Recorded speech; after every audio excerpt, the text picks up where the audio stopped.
প্রিয় দর্শক, আসসালামু আলাইকুম।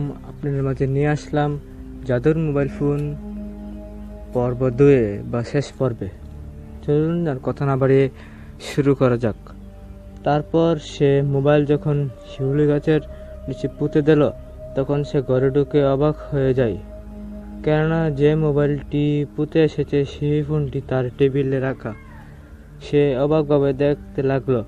যখন সে মোবাইলটি হাতে নিল, সাথে সাথে অন হয়ে যায়। মোবাইলটির ভেতরে সে দেখলো না কিছু, অন্য কিছু ডিসপ্লে সাদা হয়ে আছে।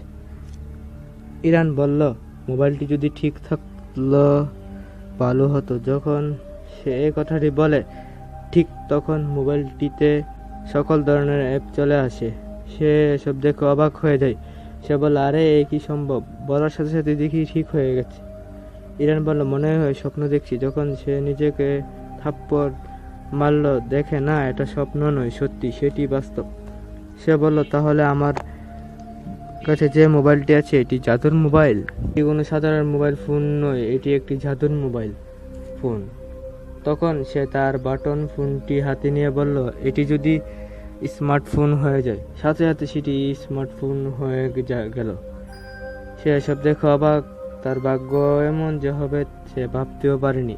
তারপর থেকে তার যা খুশি তা করতে থাকে জাদুর মোবাইলের মাধ্যমে।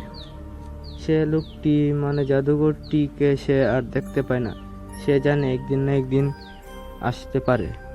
আসলে কি সেটি আসবে, নাকি সেটি সারা জীবন জন্য চলে গেছে?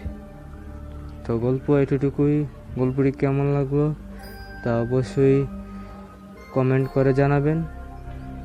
আর আমার সামনে নতুন গল্প আসছে, তো অবশ্যই